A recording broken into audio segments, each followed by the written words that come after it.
Olá, pessoal. Vamos dar início a mais um videocast do Breast Saving Group, um videocast para quem faz oncoplastia e reconstrução mamária. Toda semana nós abordamos algum artigo com temas em oncoplastia. E hoje, eu, Lígia Teixeira, mastologista e cirurgiã oncoplástica da mama, junto com Paula Saab, também mastologista e cirurgiã oncoplástica da mama, vamos falar sobre um artigo, sobre um tema que vem sendo publicado em trials randomizados duplo cego, que é o uso do ácido tranexêmico, mais conhecido por nós mastologistas e médicos cirurgiões, com o nome comercial de Transamin.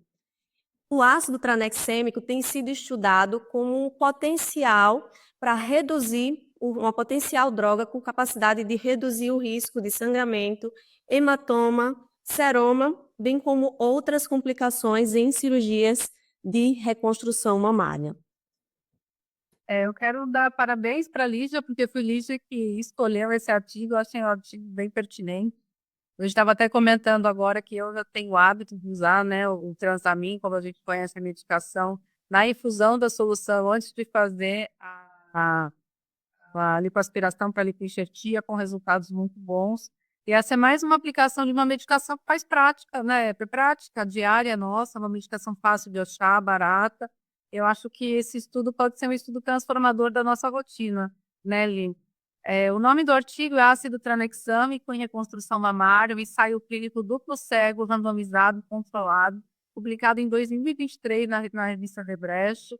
E o objetivo principal do estudo foi comparar a produção de fluidos pós-operatórios, né, e a incidência de complicações nas mamas, em especial o seroma e hematoma, devidas à mastectomia bilateral com reconstrução e a colocação e o uso dessa medicação na loja operatória. Isso, nós sabemos que, a despeito de todos os cuidados intraoperatórios que a gente já toma de rotina para mitigar essas complicações, que são tão frequentes como hematoma e formação de seroma nas cirurgias de mama, como aquela hemostasia bem meticulosa, aqueles pontos de capitonagem, colocação de dreno para que não haja coleção de fluidos. Apesar de todos esses cuidados, nós ainda temos algumas publicações nos mostrando que o seroma ele pode acontecer em até 7, o seroma acumulado, né? Em até 7% das cirurgias de reconstrução mamária e o hematoma em cerca de 4%. Só quem já teve um hematoma sabe o perrengue, né, que a gente vive e sempre vivendo aquela dúvida, aquela angústia se vai abordar, se vai tratar de forma conservadora e qual seria a melhor alternativa para cada caso.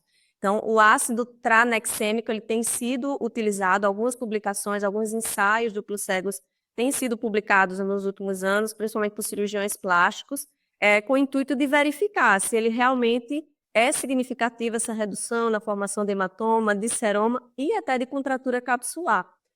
O ácido tranexêmico ele já é utilizado, o uso dele já é muito bem estabelecido em outras áreas cirúrgicas, como ortopedia, cirurgias cardíacas e cirurgias crâniofaciais, que são sabidamente cirurgias com alto potencial de sangramento. Isso mesmo, a gente vê cada vez mais falar nessa medicação, que, como eu disse, é uma medicação que é rotina da nossa prática, teve sempre lá disponível, mas agora a gente está começando a aplicar de maneira diferente na cirurgia oncoplástica também, né? Então, o uso do Transamin, o ácido tranexâmico tópico, ele vem para reduzir essas complicações relacionadas ao seu próprio mecanismo de ação. Então, como ele funciona? Ele tem um mecanismo de ação simples, ele é um agente antifibrinolítico, ou seja, ele traz estabilidade para o coágulo sanguíneo. Ele tenta fazer com que o coágulo não se dissolva, dando uma consistência para ele e impedindo, assim, o retorno ou aumento de qualquer sangramento.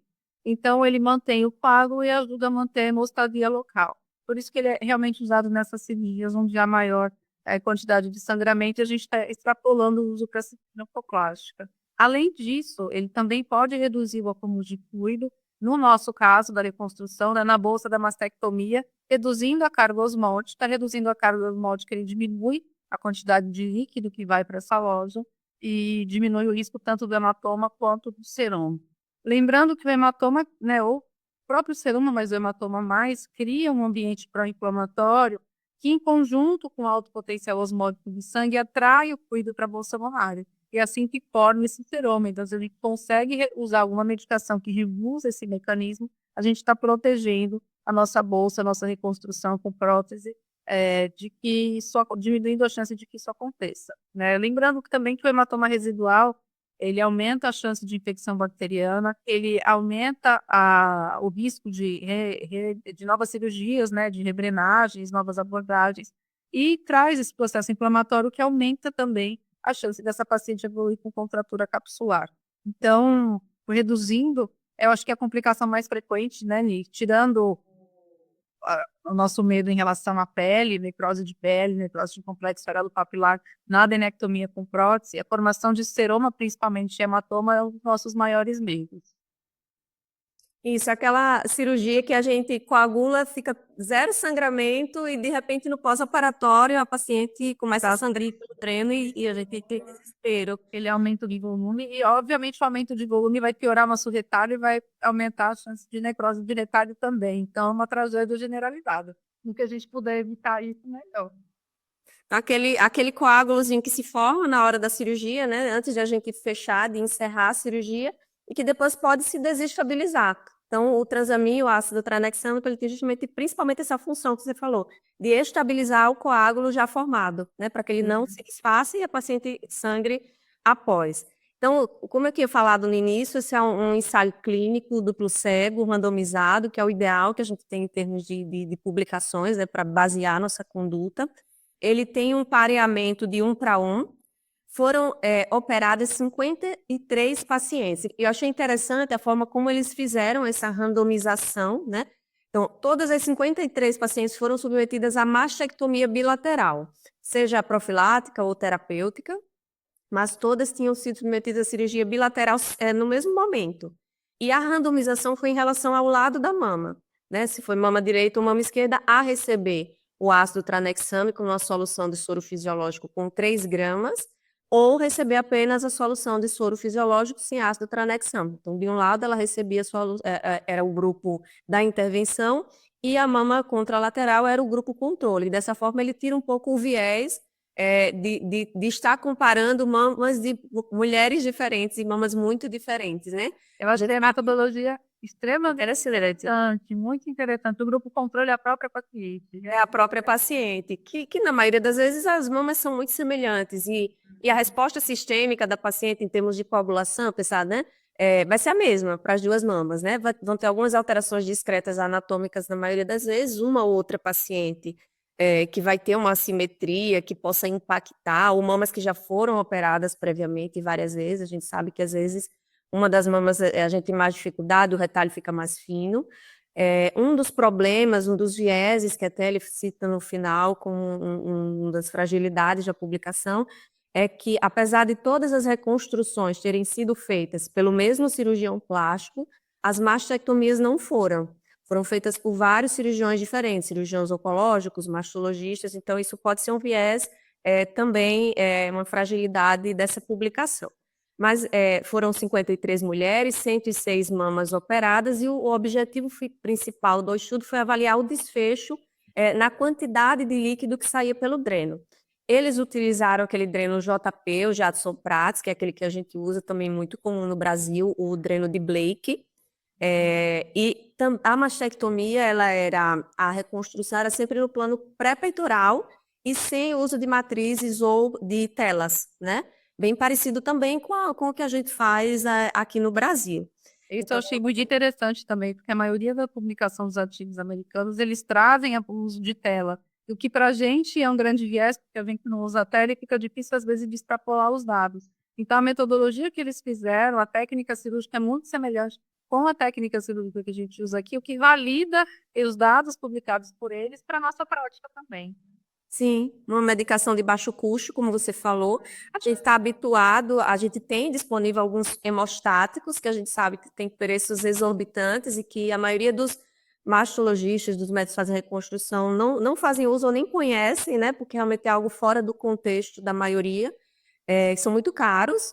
A gente sabe que nós do grupo, a maioria de nós já tem uma boa experiência com os desses hemostatos nas pacientes da saúde suplementar. Muitas vezes o convênio não autoriza, às vezes autoriza. Quando autoriza, a gente acaba usando com bons, excelentes resultados, mas realmente a alto custo, né? Então, se a gente tem disponível uma medicação de muito mais baixo custo, fácil acesso, é bem mais interessante.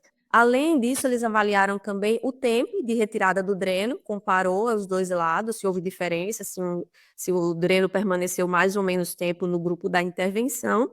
E outras complicações, eles tiveram um resultado até interessante, você vai falar, em termos de contratura capsular, né? Apesar de ter um segmento mais curto, eles vão rever isso provavelmente futuramente. É uma publicação recente de 2023, mas eu achei bem interessante e do ponto de vista da fisiopatologia do desenvolvimento da contratura capsular, tem tudo a ver.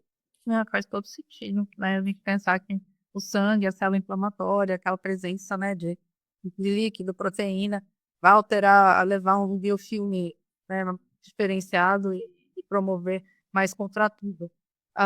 Então, o objetivo foi realmente fazer essa avaliação, né, do débito do dreno. Eles viram a diferença da retirada do dreno também, a gente vai comentar sobre isso, e eles tiraram o critério para retirada do dreno é quando o dreno tinha menos de 25 ml de débito por 2 dias consecutivos. Você, na sua prática, usa isso também? Eu uso o cutoff de 20 ml em 24 horas nas últimas 48 horas também. Eu também uso mais ou menos parecido com isso. A depender da paciente, se a paciente está mais obesa, se ela é magrinha, né, o quanto tempo que ela está com dreno, eu acho que a gente deixar mais de 2 semanas de dreno já é mais perigoso. Mas no contexto deste estudo, quando a gente tinha o débito de menos de 25 ml por 2 dias consecutivos, eles faziam essa retirada do dreno. E o que eles encontraram de resultado é que houve uma redução no débito do dreno, aquelas mamas onde foi aplicado o transamin ou ácido pernoxiânico, de 30,5%, ou seja, 30% menos produção de seroma, menos produção de líquido do que as mamas que não utilizaram essa medicação. Houve redução do tempo de uso de 1,4 dias do dreno. Então, as mulheres que usaram, né, as mamas que usaram a medicação tiveram uma redução de tempo de dreno, uma redução do volume do dreno. Então, isso para a gente é bastante representativo, porque pode realmente mudar a nossa prática. E, principalmente, houve, de fato, né, uma redução de risco de complicação estatisticamente significante, principalmente para a redução de seroma. Né, eles descrevem 3 casos de seroma versus 5 casos de seroma para as pacientes que não tiveram o uso da medicação, isso dá 5,7% versus 28,3% nas que não tiveram o uso da medicação, e a redução de hematoma. Hematoma foi 0%, nenhum caso de hematoma nas mamas que usaram ácido tranexâmico, versus 3 pacientes, que é 5,7% nas pacientes nas mamas que não usaram a medicação. Então, eu acho que é um estudo que foi muito bem desenhado, um estudo sério. Na descrição a gente vê até como é que eles aplicaram, né? A enfermeira entrava e nem o cirurgião via qual que era a mama que estava sendo usada na medicação. Então, um estudo bastante sério e que mostrou resultados realmente efetivos no sentido de diminuir complicações, diminuir o tempo de dreno e diminuir o volume do débito de dreno nas pacientes submetidas à adenectomia com reconstrução imediata pré-peitoral com prótese. Muito legal esse artigo, eu gostei bastante. Eu achei interessante a metodologia que eles usaram na aplicação, né? Como é que faz? Joga o soro lá dentro da loja? Não. Ele fala que algumas publicações prévias, eles injetavam o soro com a seringa, como a gente costuma fazer para quem usa solução antibiótico na loja da prótese. E aí você fica algumas áreas vão ficar mais tempo em contato e outras não, porque aquele líquido ele vai se esvair, né? E uma forma de tentar manter o contato do leito cruento, né, da loja da mastectomia com a solução por mais tempo foi embeber uma esponja. Então, eles colocavam a esponja embebida com a solução no grupo da intervenção e o ácido tranexâmico e colocava ela dentro da loja e apertava um pouco, comprimiam para essa esponja soltar o líquido e deixava 5 minutos em contato na loja, né? A gente vai ver que não existe, a gente não tem um tempo ainda, não está descrito ainda qual seria o tempo ideal de manter, nem a dose, né? Esses 3 gramas foi baseado em estudos prévios, tem um outro ensaio randomizado, onde eles chegaram a essa conclusão, compararam 3 gramas versus 500 miligramas, observaram que 500 miligramas não era uma dose suficiente, mas que 3 miligramas sim, para reduzir seroma, hematoma, e sem o risco das complicações sistêmicas. O maior medo de usar o transamin oral e intravenoso são os eventos tromboembólicos, né? Uma vez que ele induz a estabilização de imagem de coágulo, ele pode induzir a infartos, AVCs, fenômenos tromboembólicos em geral. E observou-se que o uso tópico é bem seguro nesse aspecto, porque a concentração plasmática do uso tópico ela é 90% menor do que a do uso intravenoso.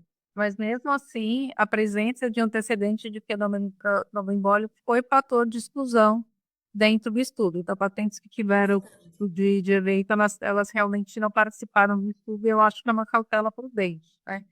Então, até o próprio aspecto da medicação, né, na esponja, que é tão...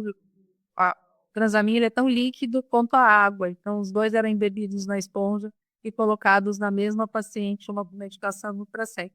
Enfim, um estudo com uma metodologia muito bem feita, eu acho que é aplicável, replicável dentro da nossa prática, trouxe melhores resultados, e eu acredito que quem estiver ouvindo a gente aqui, e quem tiver disponibilidade de ler o artigo, talvez, assim como eu, seja convencido de que talvez seja uma prática que vá beneficiar nossos pacientes e que a partir da próxima cirurgia a gente já pode começar a usar. E, apesar de o uso ainda ser considerado off-label, né? Recentemente, agora, 2025, foi publicado, eu até dividi com você uma revisão de literatura e meta-análise sobre o tema, ainda com muitos estudos, a maioria estudos não tão adequados, retrospectivos, mas com alguns ensaios clínicos já presentes nesse estudo, demonstrando que eles concluíram nessa meta-análise que houve menos, foi significativo, uma menor possibilidade de hematoma, mas na meta-análise não observou significância em termos de seroma. Acredito que talvez pela heterogeneidade interestudos, né, porque foram 19 estudos e misturou muitos estudos com metodologias completamente diferentes.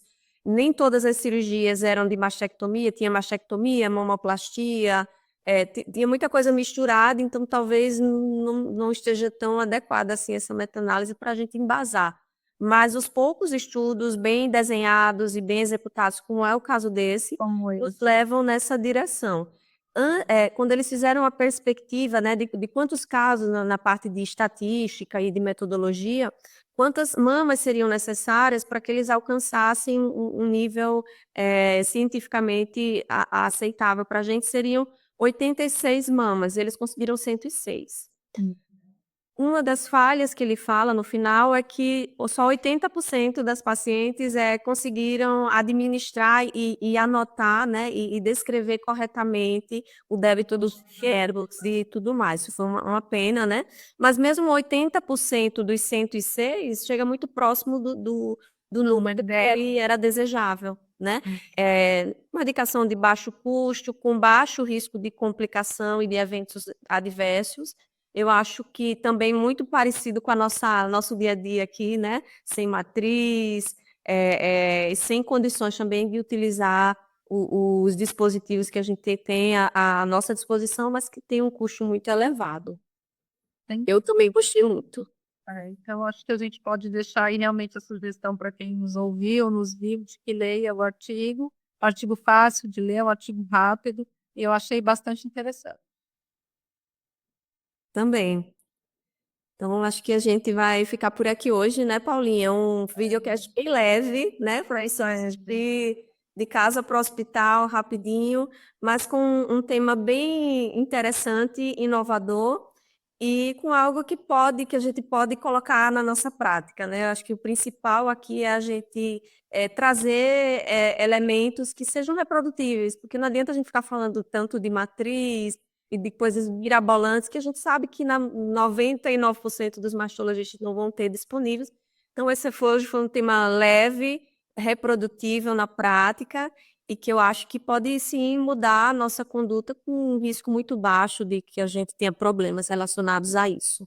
Perfeito. Então, agradeço vocês que estiveram com a gente aqui, nos ouvindo, nos vendo, compartilhando com a gente conhecimento sobre a reconstrução mamária, oculoplastia das mamas, e esperamos vocês nos próximos eventos nossos. Obrigada e compartilhem com seus amigos.